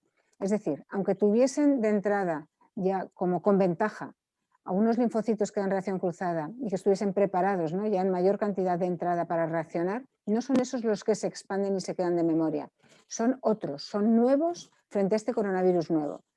Por lo tanto, realmente los antígenos no están activando mucho a esos linfocitos, por lo tanto no están siendo muy reconocidos por ellos, por lo tanto los buenos son los específicos. Como digo, cada vacuna, cada inmunidad es específica de su virus. Lo único que puede que haya reacción cruzada y eficaz a nivel de protección cruzada sea entre el SARS-1 y el SARS-2. Eso sí que son tan cercanos que es muy probable que la haya. Bien es cierto que ha habido 8.000 personas en el mundo que sobrevivieron y que sufrieron prácticamente la epidemia de SARS-1 de 2007 y no se ha comentado todavía si están protegidos. Es probable que tengan una cierta protección cruzada muy cercana entre sí. La inmunidad cruzada entre los dos, entre SARS-1 y SARS-2, por eso yo los llamo hermanos, es muy parecida, abarca casi toda la secuencia del coronavirus. Hay alguna zona que es especial de uno de los dos y que no se reconoce en el otro. Pero esa sí que podría funcionar, pero vamos, para 8.000 personas. Los anticuerpos no dan neutralización cruzada en absoluto, ni siquiera entre el SARS-1 y SARS-2. Muy bien. A ver, Andreu nos pregunta, desde el punto de vista epidemiológico, ¿se debería posponer la administración de vacunas para los que han pasado COVID? Sí, esto ya sí que lo has hablado. Bueno, se debería posponer. Yo he dicho que no son los primeros que se van a beneficiar. Se podría preguntarle a las personas si han pasado la COVID y que mostrasen la prueba de que tienen una PCR, un diagnóstico positivo.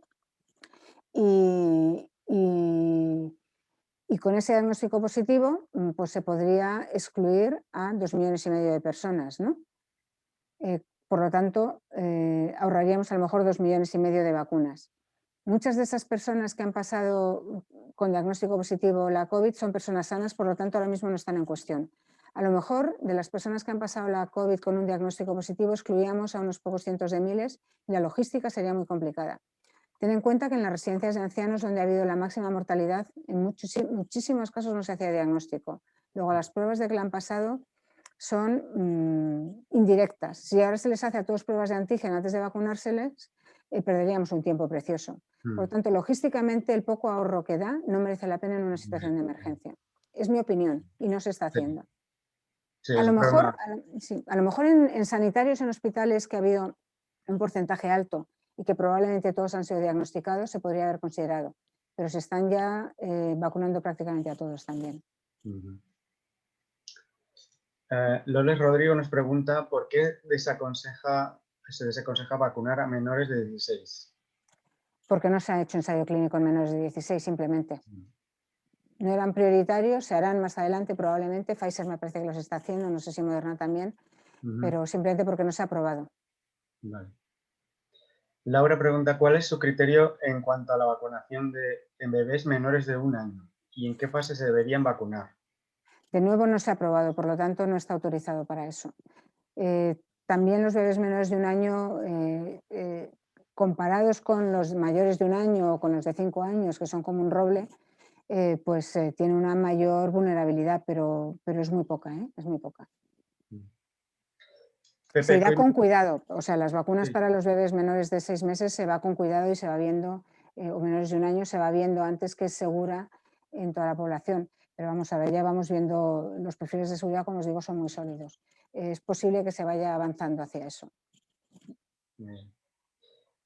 Pepe Coy nos pregunta ¿qué factor es más determinante para el diseño de la vacuna para que su efecto sea esterilizante y no solo protector de efectos adversos?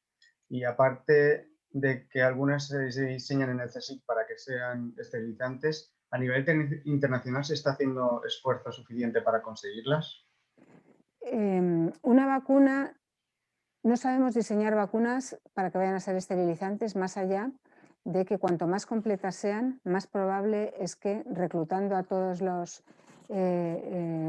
ejércitos de nuestro sistema inmunitario es más probable que entre todos logren controlar la infección mucho más potentemente.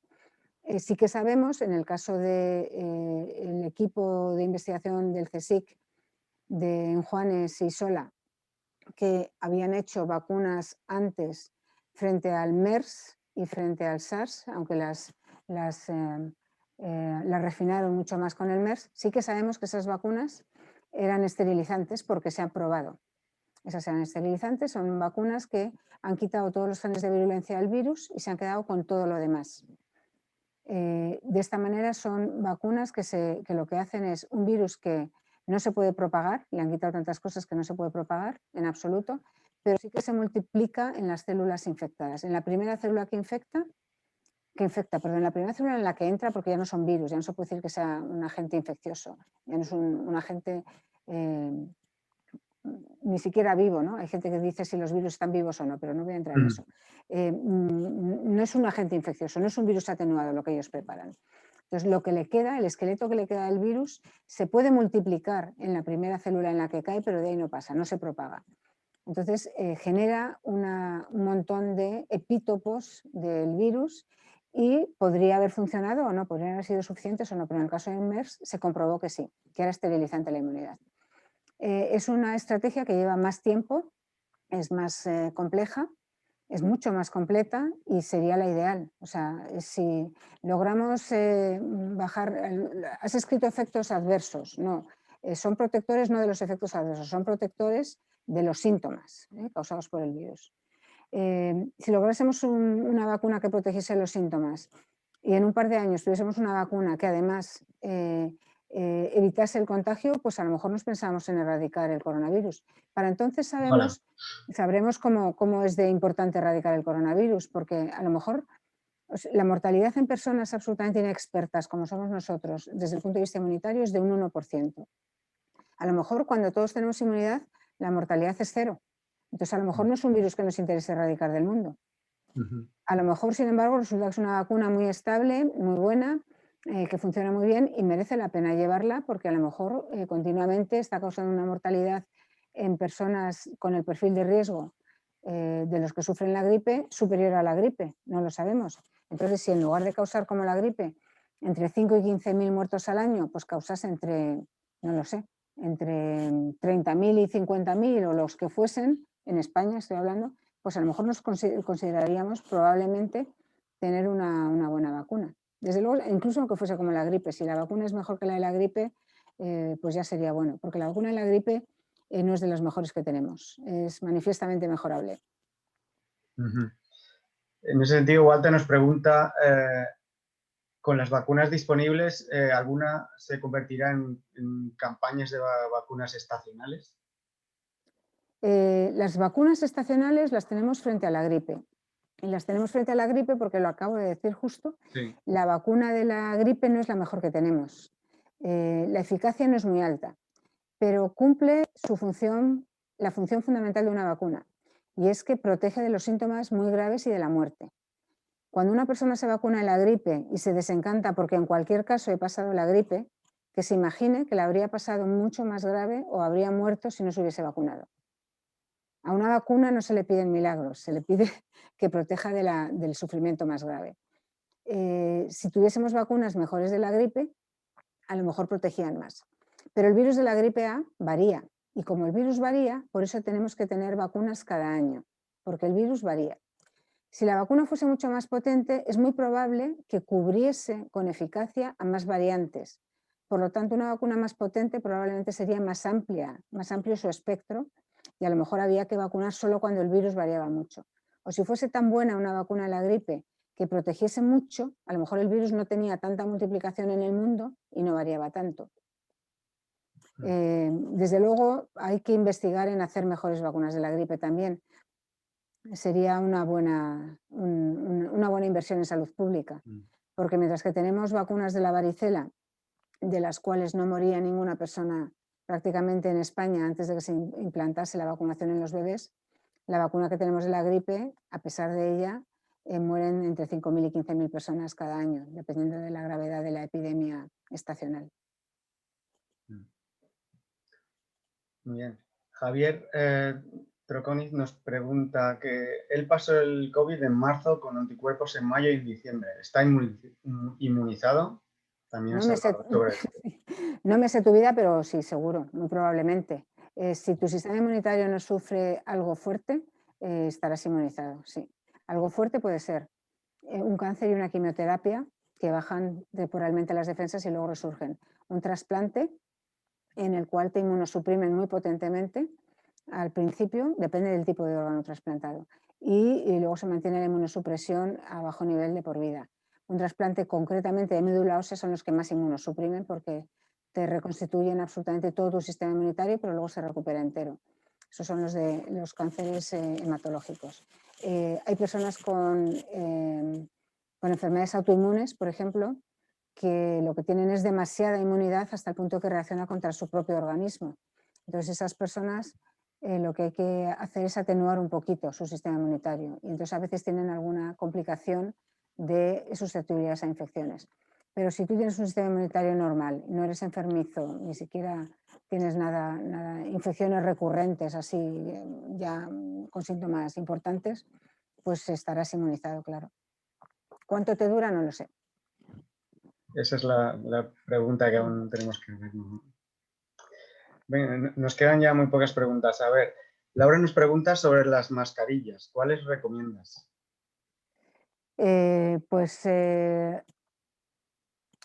Es importante que una mascarilla, a ver, un poco quizás, mascarillas tenemos que llevar todos, pero hay personas que se encuentran muy mal con la mascarilla y se la quitan inmediatamente. Bueno, pues las personas que se encuentran muy mal con una mascarilla y se la quitan inmediatamente, aparte de mentalizarse lo importante que es, que se pongan la mascarilla mínima que toleran llevarla todo el tiempo, ¿no?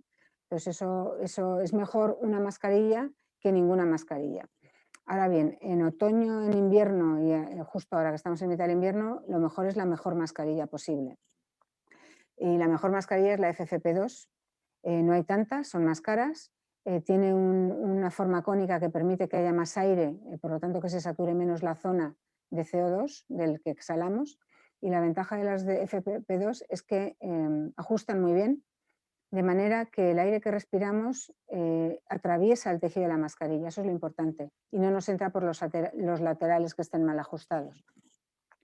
Entonces, una mascarilla que ajuste muy mal nos protege de la transmisión por gotículas, que son las que se transmiten a poca distancia, ¿no?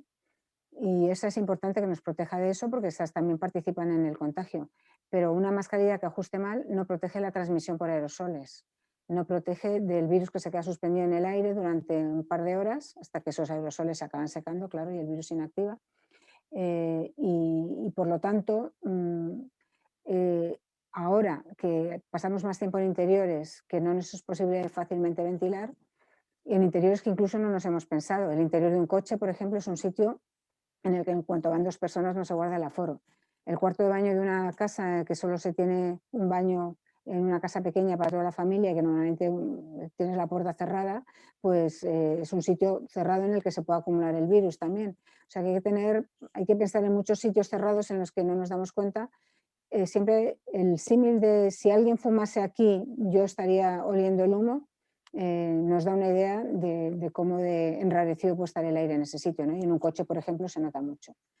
Pero un coche se puede evitar pues, abriendo las dos ventanillas de atrás un par de dedos, poniendo el aire que entre de fuera con el ventilador a tope, con el ruidazo que hace. Bueno, hay maneras.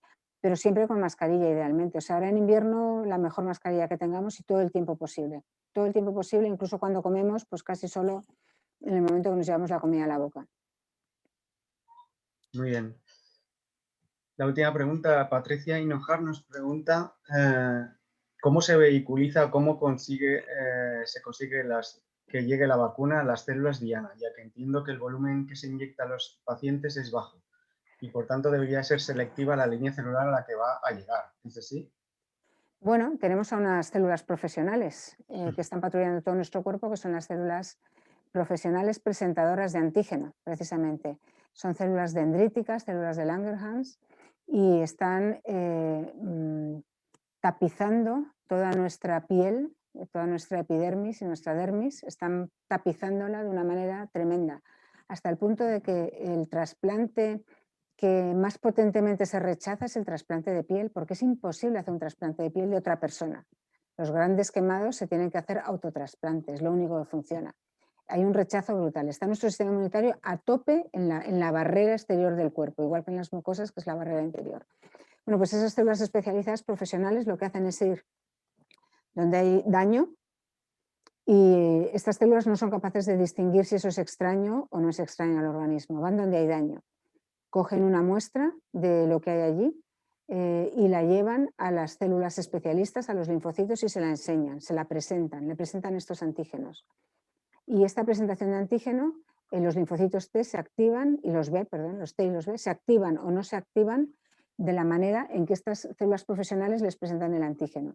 Si es algo extraño, se activan. Si es una zona en que te has hecho una herida pero no hay ninguna infección por nada y todo el daño son células propias que están dañadas, pues no se activan los linfocitos. De manera que hay alguien que reconoce el daño, se lo lleva a quien reconoce lo extraño, y eso es lo que hace que incluso con una zona muy pequeña de inoculación que causa un daño, el pinchazo causa un daño y eso es beneficioso, eso es lo que empieza disparando la respuesta inmunitaria. La primera inflamación, que se activen estas células, esto es lo que hace que se dispare toda la respuesta inmunitaria. Estas células profesionales de antígenos son capaces de llevarla a los ganglios linfáticos, y cuando nos vacunan en el músculo del brazo lo lleva a los ganglios axilares, por ejemplo, y allí es donde están todos los lugartenientes, ¿no?, de nuestro sistema inmunitario, los linfocitos helper que ayudan a los citotóxicos y a los B. Ahí es donde tiene lugar todo eso, con trocitos de las células infectadas o de las células que han recibido, de las células, digamos, vacunadas, que han recibido o el material genético, en el caso del ARN, o el vector de adenovirus, o cuáles están ahora, o el virus inactivado, o la proteína, todo eso lo llevan, y ese es el mecanismo por el que funciona. Fue algo que se descubrió empíricamente, se pinchaba en el músculo porque era lo más fácil. Luego se han probado otras muchas maneras y resulta que pinchar en el músculo es de las más eficaces, es muy potente. Muy bien. Y nada, yo la última pregunta, que entra dentro de un poco del terreno predictivo, nos pregunta Carolina Tarín si habrá una cuarta ola. Para mí ya estamos en la cuarta, pero bueno, la voy a llamar de invierno. Sí, claro, vamos a seguir teniendo oleadas. Sí. En el invierno vamos a tener oleadas potentes como estas que estamos teniendo otoño, invierno, y probablemente tengamos otra todavía más adelante, cuando las oleadas no dependen del virus. El virus, su única estrategia es: sigo infectando a tope mientras haya personas vulnerables.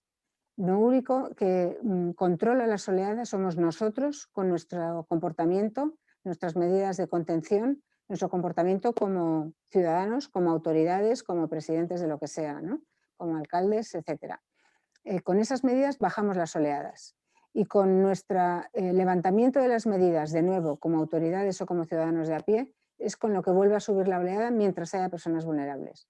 Cuando entre ya la primavera y el verano, pues habrá, en lugar de oleadas, habrá oleaje, ¿no? Habrá cosas más tolerables, y cuanto más personas vacunadas haya, pues este oleaje será de personas de menos de los grupos de riesgo, puesto que ya se habrán retirado de la circulación al estar vacunados. Lo que no sabemos es si les protegerá a ellos del contagio, entonces no sé cómo, hasta que no tengamos ese dato, yo no sé cómo va a ir evolucionando más adelante. Pero sí, yo preveo que todavía, hasta que pasen unos cuantos meses, empiece el buen tiempo, pasen unos cuantos meses y avancen significativamente las campañas de vacunación, pasen unos cuantos meses y tengamos la información de cuánto están protegiendo estas vacunas, si protegen al vacunado solo o también a la población, podremos tomar ya nuevas decisiones y saber qué esperar. Podemos desde tener por delante todavía muchos meses duros, después de unos pocos, es decir, podemos tener todo el 2021 y el siguiente invierno todavía duro, a que estas vacunas o las próximas que van viniendo, es que están goteando, casi cada mes hay una nueva, ¿no?, pues que estas, entre todas, pues puedan contribuir a que a lo mejor para la próxima temporada de otoño-invierno sea muy distinta de que esta. No sabemos, todavía las dos opciones están abiertas. Sí, va a haber más oleadas. Y ya aprovecho para deciros por qué pienso que esta es la cuarta oleada. Cada oleada es como una montaña, ¿no? Cada oleada es una montaña de casos que van subiendo y bajando. Bueno, pues dos montañas se separan una de otra por un valle, entre medias. Lo que yo considero segunda y tercera oleada son entre la oleada de verano y la de otoño, que hubo un valle muy claro en los primeros días de octubre. Era un valle a gran altura, efectivamente, pero era un valle. Y además, sobre todo, lo considero dos oleadas distintas, no porque matemáticamente se puedan definir un valle, un mínimo en una función, en la acumulación de casos, sino sobre todo porque a nivel de epidemia fueron dos mecanismos de contagio muy distintos. Durante el verano el mecanismo de contagio fue muchas relaciones sociales con personas muy distintas durante el verano, nuestras vacaciones, y particularmente muy concentrada en personas más jóvenes, porque las personas muy mayores le habían visto las orejas al lobo, veían en riesgo su vida y se retiraron con unas medidas de protección incluso a veces exageradas de la circulación. La población que se infectó en verano tenía una mediana de edad de 40 años, una gravedad bajísima y el modo de contagio era social. En cuanto entró el frío, a primeros de octubre, empezó a subir la oleada de otoño, donde empezó a subir inmediatamente la edad de las personas porque empezamos a hacer actividades en interiores. Y la causa del contagio fundamental fue ya no tanto contacto social, sino sobre todo que nos metimos en interiores y se multiplicó el riesgo de contagio y la facilidad del contagio. Y ahora esta oleada de invierno es más grave porque es una mezcla de ambos modos de contagio, interiores y el resultado de más contactos sociales en Navidades, en todas las fiestas. Además separados, si recordáis el tiempo de incubación del virus, 10 días, pues separados por 7 días una celebración de la siguiente, de las más tradicionales familiares, justo el tiempo en que si te has infectado en la primera, en la segunda eres muy contagioso y se lo pasas a los otros. O sea que realmente estamos en la más dura, esperemos que ya esté bajando, pero en cuanto nos confiemos y sobre todo si hay mucha gente que se cree que la vacuna es la solución, tranquilos, que todavía no lo sabemos y además llega a muy poca gente porque tenemos muy pocas dosis. Está llegando a las personas de residencias de ancianos, que son solo el 3% de todas las personas mayores de 65 años de España. Y así en otros grupos, ¿eh? O sea que vamos muy despacito, que no nos relajemos por las vacunas todavía. Muy bien, Margarita, pues hasta aquí las preguntas. Te traslado las decenas de felicitaciones por tu exposición y por lo didáctica que ha sido.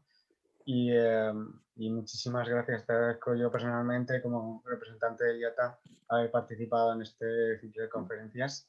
Así que muchísimas gracias otra vez y nada, Bueno, nada más que añadir, daremos por concluida la sesión. pues muchas gracias a vosotros, muchas gracias a los que habéis seguido hasta ahora, todavía escuchando tantas preguntas.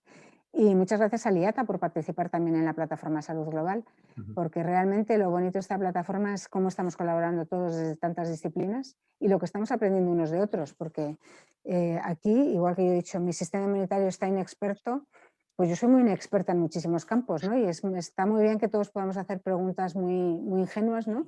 Y que haya siempre algún experto del CSIC que nos pueda contestar de una manera muy profesional y ya con un conocimiento muy amplio del tema. Así que a todos los que estáis participando, muchas gracias por participar y bueno, esto sigue para adelante. Seguimos dándole mucha caña a la pandemia y la plataforma se llama Salud Global porque nuestra vocación es que no sea solo para esta pandemia, que aprendamos mucho de ella, pero queremos desde luego prepararnos para los siguientes retos de salud global, que algunos serán infecciosos, pero no todos, ¿eh? O sea que sí que estamos trabajando en ello.